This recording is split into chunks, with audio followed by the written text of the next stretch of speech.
जहां मंसूरी वेलफेयर संस्थान की ओर से बेटी बचाओ बेटी पढ़ाओ और दहेज उन्मूलन के लिए 6 साल की शर्मिन का ब्रांड एम्बेसडर बनाया गया है। उनको शर्मिन से खास बातचीत की हमारे संवाददाता भावर इस्चारन ने।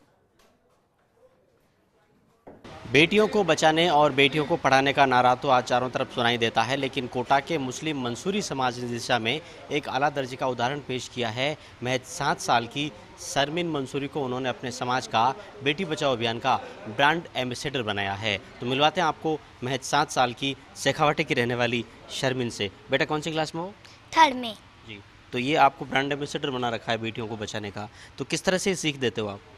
मैं मतलब इसके लिए सीख देना चाहती हूँ कि बेटियों को मारना बहुत बुरे पाप हैं। अगर बेटी को मारोगे तो फिर बेटा नहीं मिलेगा। पहले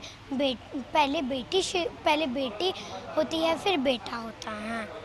और आप जो एक कविता बोलते हो रक्षाबंधन की, जिसमें सांप्रदायिक सौहार्द का भी आप मैसेज देते हो, वो कविता आपको किसने सिखाई और जरा सुनाइए उसको एक बार गा के।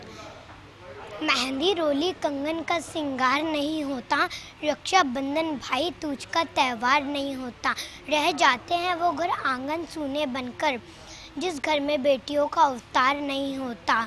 जन्म देने के लिए माँ चाहिए, राखी बांधने के लिए बहन चाहिए, कहानी सुनाने के लिए दादी चाहिए, पर ये सब रिश्ते निभाने के लिए बेटी तो जिंदा रहनी चाहिए। बेटा क्या लगता है आपकी बात से लोग अपना मन बदलेंगे? असर होगा आपकी बात का या हुआ है आज तक? अगर मतलब जो अच्छा इंसान है वो तो बदल सकता है, पर लेकिन जो मतलब ऐसा हो उनको तो समझाना पड़ेगा। शर्मिन महज 7 साल की, लेकिन बड़ी समझदारी की बातें करती है। हमारे साथ मंसूरी समाज के जिलाध्यक्ष भी हैं। क्या लगता है मुबारक जी, कितने लोगों का मन बदल पाई शर्मिन, जिसकी वजह से आपने ब्रांड एम्बेसडर इसको बना दिया? जी, ये एक शादी में शरीक होना आए थे, तो वहाँ पे कुछ इन्होंने स्पीच दी थी लोगों को बेटी बचाओ के लिए। उससे प्रेरित होकर वहाँ पर मुझे बड़ा अचंभा लगा। वहाँ पे 4-5 लोगों ने कहा कि जो लोग अपनी बेटियों की शादियाँ करने वाले थे, उन्होंने दहेज इकट्ठा करने के लिए जो मानस बना रखा था, इस बच्ची की बातें सुनकर उन्होंने अपना मानस बिल्कुल बदल दिया।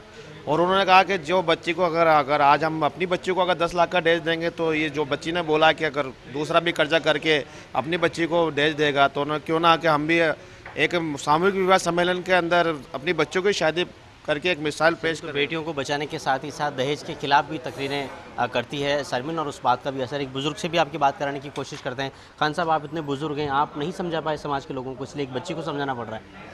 मैं करीबन 20 साल से समाज सेवा में हूँ और समझाता आ रहा हूँ, और काफ़ी बदलाव आया बिरादरी के अंदर। कोशिश हो रही है और इसकी तकरीर से इंशाल्लाह बिरादरी के अंदर और हम मुस्लिम बिरादरी के अंदर एक अच्छा मैसेज आ रहा है, और ये इंशाल्लाह कामयाब होगा। कैमरामैन रामेश्वर कुशवाहा के साथ भावर इस्चारन, फर्स्ट इंडिया न्यूज़, कोटा। तो शर्मिन जैसी बेटियों पे हमें नाज है इस लिहाज से कि नाउमीदी के दौर में वो उम्मीद का एक किरण है। अब अगली